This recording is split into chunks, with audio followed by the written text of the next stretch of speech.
نوری نەمر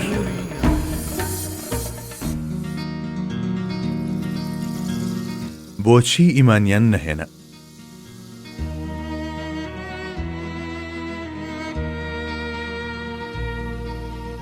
لەگەڵەوەشدا کە هەموو گاور و جوولەکەکان زۆر باش دەیانزانی کە ئەو پێغەمبەری خوایە، کەچی ڕق و کین و ئێرەیی دەبوونە ڕێگر لە بەردەمیان و نەیان دەهێشت باوەڕ بهێنن.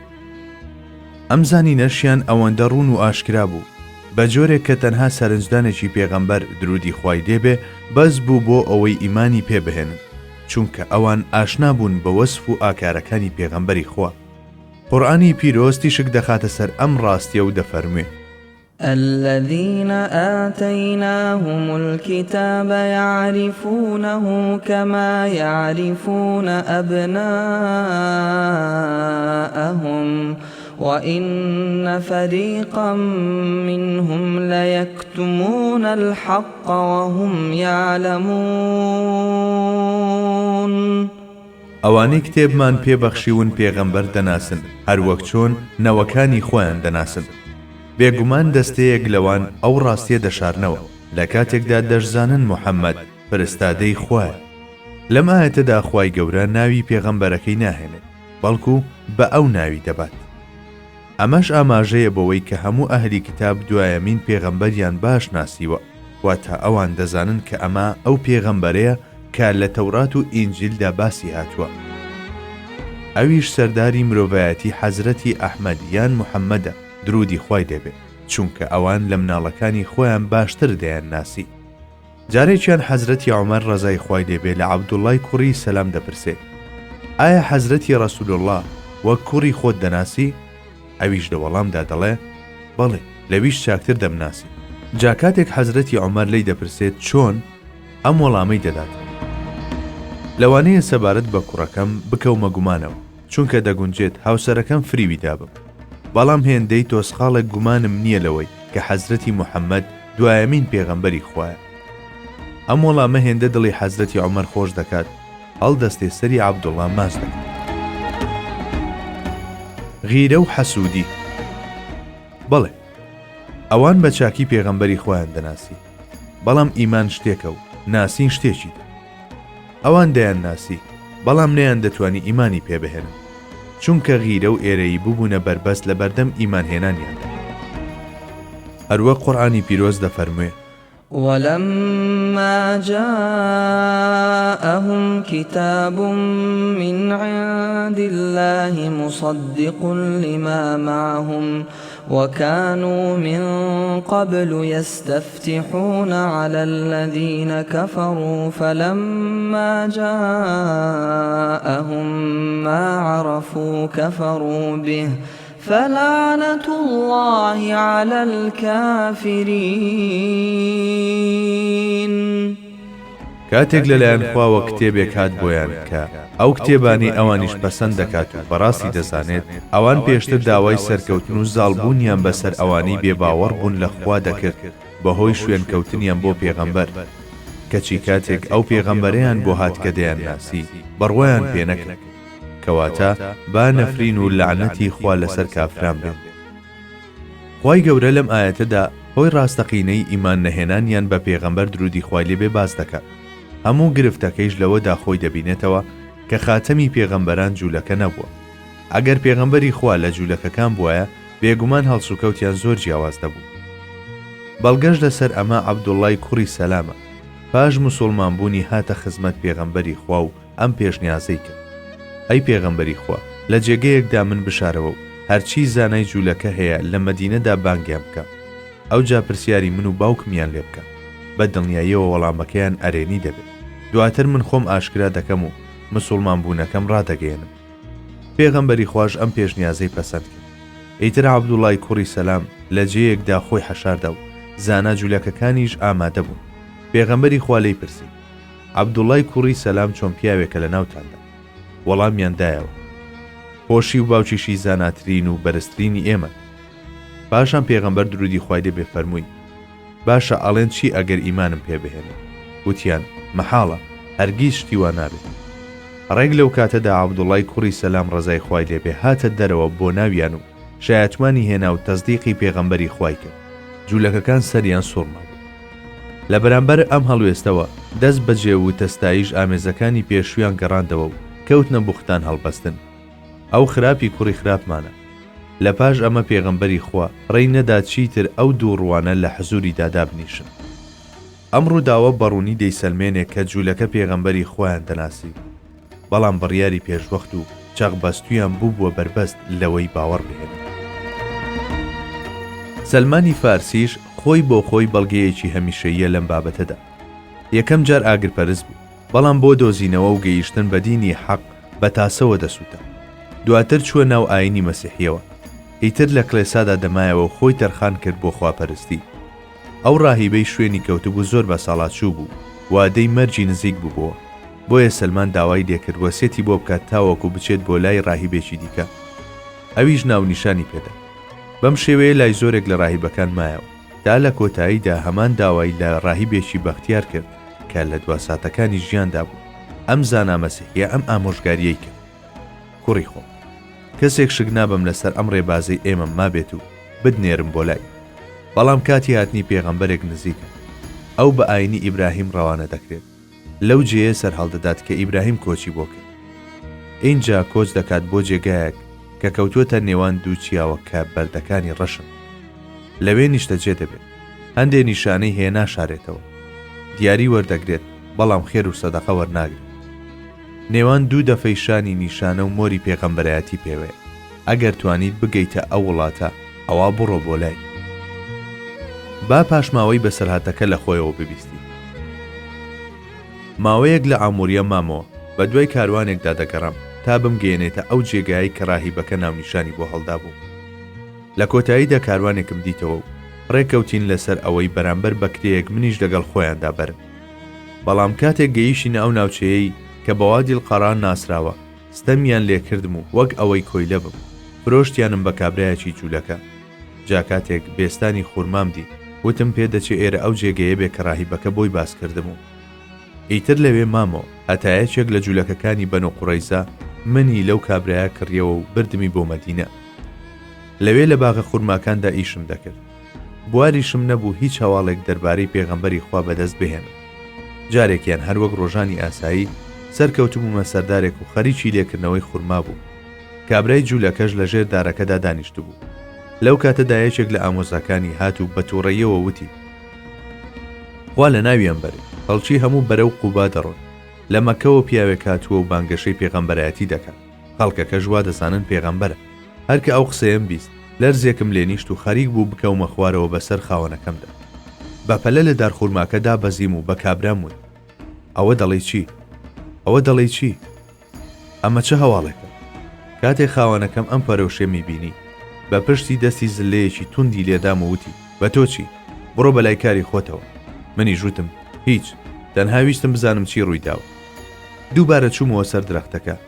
هەرکە ئێوارە هات، چیم هەبوو کۆم کردەوە بە ئاراستەی قوبا ملی ڕێمگرتە بەر.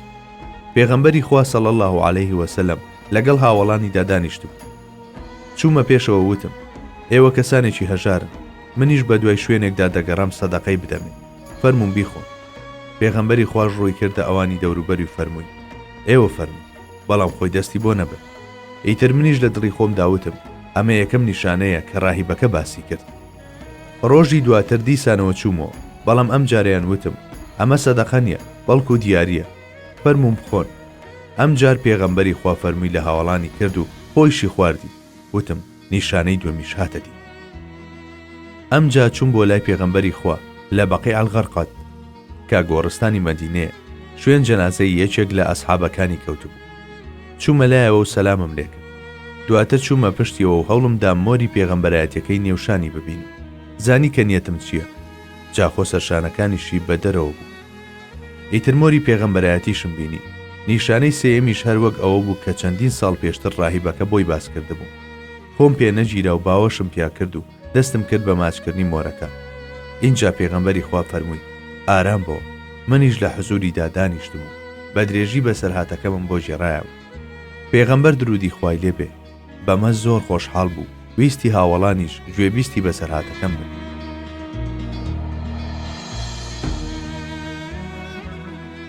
بەڵێ، ئەوانەی دەستبەرداری حەسوودی و کەللەڕەقی بوون و تەماشای ئەویان کرد، ئەویان دۆزیەوە و مەفتونی بوو.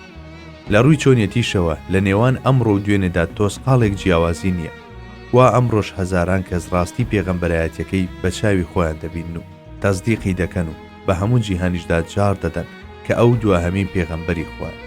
ئەمە لەلایەکی تریشەوە دیسان لە نێوان دوێنێ و ئەمڕۆدا جیاوازیەکی ئەوتۆ نییە، سەبارەت بەوانەی کەواز لە ئینادی و سەرکەشی ناهێن و پێداگری دەکەن لەسەر نکۆڵیکردنیان وێڕای ئەوەی کە دەشزانن ئەو زاتە نێراوی پەروەردگارە. هەستی چێبڕچێ مغەیرەی کوڕی شوعبە ڕەزای خوای لێبێ دەجێڕێتەوە. من و ئەبوو جەهل پێکەوە دانیشت بووی، پێغەمبەری خوا هات بۆ لامان و چەند شتێکی پێڕاگەیاندی. ئەبوو جەهل بە بێڕێزیەوە وتی: ئەی موحەممەد، ئەگەر بۆ ئەوە وا دەکەی کە یەکێک بدۆزیتەوە لە دوا ڕۆژدا شایەتیت بۆ بدات لەسەر ئەوەی کە تەبلیغت کردووە و ئەرچی خۆتت ئەنجام داوە، ئەوە هیچ پێویست ناکات خۆت ماندوو بکەیت، من شایەتیت بۆ دەدەم، بەڵام ئێستا واز بێنە و بێزارم مەکە. لە پاش ئەوەی پێغەمبەری خواجێی هێشتین ڕوون کردە ئەبوو جەهل و لێم پرسی: ئەرێ بەڕاستی باوەڕی پێ ناکەیت؟ وەڵامی دامەوە: لە ڕاستیدا دەزانم کە ئەو پێغەمبەرە، بەڵام هەر لە کۆنەوە لە نێوان ئێمە و هاشمیەکاندا کێبڕچێ هەیە. ئەوان شانازی بەوەوە دەکەن کە ڕیفادە و سیقایە لە دەستی ئەواندایە، جا ئەگەر بشڵێن پێغەمبەر لە ئێمەیە ئیدی ئەمە شتێکە بەرگەی ناگرم. پیاوانی قوڕەیش کۆبوونەوە و بڕیاریاندا عوتبەی کوڕی ڕەبیعە بنێرن تاوەکو لەگەڵ پێغەمبەری خوادا گفتوگۆ بکات و قەناعەتی پێ بکە تا دەست لە بانگەوازەکەی هەڵگرێت.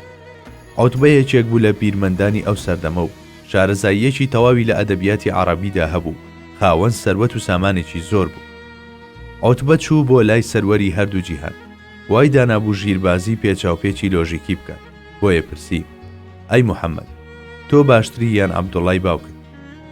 پێغەمبەری خوا وەڵامی پرسیارەکەی نەدایەوە. نا، بەڵکو بە بێدەنگبوون وەڵامی دایەوە کە جوانترین وەڵامە بۆ جێژ و گەوجەکان. عوتبە بەردەوام بوو: جا ئەگەر پێت وایە ئەو لە تۆ باشترە، ئەوە بەدڵنیاییەوە ئەو خوایانەی دەپەرست کە ئێستا تۆ سوکایەتیان پێ دەکەیت. نا، ئەگەر خۆتت لەوان پێ باشترە، ئەوە ئەو کات قسە بکە و با منیش گوێ لێ بگرم. پێغەمبەری خوا درودی خوای لێ بێ پرسی: ئایا قسەکانت تەواو بوون؟ عوتبە وتی: بەڵێ و بێدەنگ. ئەوجا پێغەمبەری خوا لەسەر چۆک دانیشت و دەستی کرد بە خوێندنەوەی سوورەتی فەسڵەت لە سەرەتاوە تا ئاەتی 13. فإن أعرضوا فقل أنذرتكم صاعقة مثل صاعقة عاد وثمود.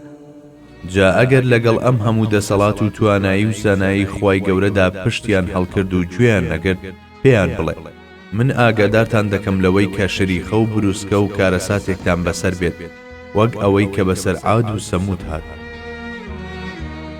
کاتێک پێغەمبەری خوا گەیشتە ئەم ئاەتە، عوتبە خۆی پێنەگیرا و وەک یەکێک تووشی گەشکە بوو بێت ئاو هادەلەرزی.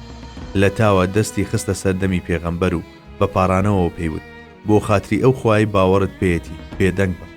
لەم نێوەندەشدا گەورە پیاوانی مەککە چاوەڕوانی دەرەنجامی سەردانەکەی عوتبەیان دەکرد. ئەبوو جەهل گەڕانەوەی عوتبەی بەدڵ نەبوو، بۆیە ڕووی کردە ئەوانەی دەوروبەری وتی: چۆن ڕۆیشت بوو؟ ئەوهاش گەڕایەوە. عوتبە دەست بەجێ ڕۆیشتەوە ماڵەوە. ئەو ئاەتانەی کە بیستبوونی وەک بروسکەی ئاسمان لەسەریدا بوو. زۆری نەخایەند کە ئەو کەسەی دەرسی شەیتانەکانی دەدا ئەبوو جەهل خۆی گەیاندێ، چونکە دەترسا عوتبە باوەڕی هێنابێت. وای بە باش دەزانی دەست بەجێ گوێبیستی درێژەی ڕووداوەکە بێت. خاڵی لاوازی عوتبەی زۆر چاک دەزانی.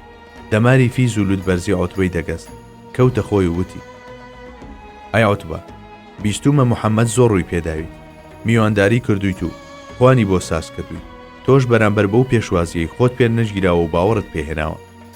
بەڵێ لەناو خەڵکدا ئەمە بڵاوە. عوتبە بەم قسانە تووڕە بوو وتی: هەمووتان زۆر باش دەزانن من پێویستم بە نان و ئاوی ئەو نییە و لە هەمووشتان دەوڵەمەندترم، بەڵام وتەکانی موحەممەد منیان هەژاندووە، چونکە ئەوەی خوێندیەوە شیعر نەبوو، لە قسەی قەشە و کاهین و جادوگەرەکانیش نەدەچوو. نازانم چی بڵێ. ئەو کەسێکی ڕازگۆیە. کاتێک گوێم لێگرتە بوو، دەرسام لەوەی ئەوەی بەسەر هۆزی عاد و سەمود داهاتووە بەسەر ئێمەشدا بقەومی. چەند هۆکارێکی تر. لە ڕاستیدا ئەم دامپیانانە سنوورداری یەک دوانێک نەبوو، بەڵکو ئەوە قەناعەتێکی گشتی بوو لایەن. بەڵام هۆکارە نەرێنیەکانی هاوشێوەی ترس و تەماع و هەڵپە و کەللەڕەقی ڕێی باوەڕهێنانی لێدەگرتن. بەڵێ سەرەڕای ئەوەی دەشیانزانی کەچی نەیان دەتوانی باوەڕی پێبهێنن. جا بۆیە دەبینین قورئانی پیرۆز بە مەبەستی باسکردنی ڕەوشی ئەوان و دڵنەواییکردنی پێغەمبەری سەروەرمان درودی خوای لێبێ دەفەرمێ: قد نعلم إنه ليحزنك الذي يقولون فإنهم لا يكذبونك ولكن الظالمين بآيات الله يجحدون. بەڕاستی چاک دەزانین کە گفتاری نادروستی خوانە ناسان غەم و پەژارت بۆ پێش دەهێنێن، چونکە بەڕاستی ئەوان وە نەبێت تۆ بە دروست بزانن، بەڵکو ستەمکاران هەردان نانێن و ئینکاری ئاەت و فەرمانەکانی خوا دەکەن. ئەوان چەندین تۆمەتت بۆ هەڵدەبەستن، تۆش بەو تۆمەتە ناڕەوایانە دڵتەنگ دەبیت، بەڵام نەکەی بە قسە و گفتاری ئەو بەدبەختانە دڵتەنگ بیت کەوا لەژێر داخوازیەکانی جەستەیاندا پلیشاونەتەوە و بوونەتە دیل و زەبوونی نەفسیان و ناتوانن دەستبەرداری نەریتەکانیان. لە ڕاستیدا ئەوان تۆ بە درۆ ناخەنەوە، چونکە ناتوانن درۆ بدەنە پاڵتۆ، چون تۆ زۆر دووری لە درۆ. ئەوە تا پێشتر خۆیان پێیان دەوتی ئەمین، کەواتە بڕوانە ئاستی گەوجی و نەفامی ئەوانە. تەنانەت خۆشیان باوەڕیان بەوە نییە کە دەیدەنە پاڵن، کەچی هەر بەردەوامیشن، کەوا بێت پێویست بە دڵتەنجی دەکات. بەڵێ ئەگەر کەسێکە بێت شایانی دڵتەنجی و خەمباری بێت، ئەوە دەبێت ئەوانە بن کە دەواازەکانی دڵ و ویژدانیان بەڕووی ئەو زاتەدا داخستووە کە جڵەوی دنیا و ئاخیرەتی بەدەستە. بەڵێ دەبێ خەم و پەژارە بەشی ئەو کەسانە بێت کە بڕیاریان داوە لە تاریکستاندا بژین لە کاتێکدا دنیایەکی چراخان ها لە پاڵ. نوری نەمر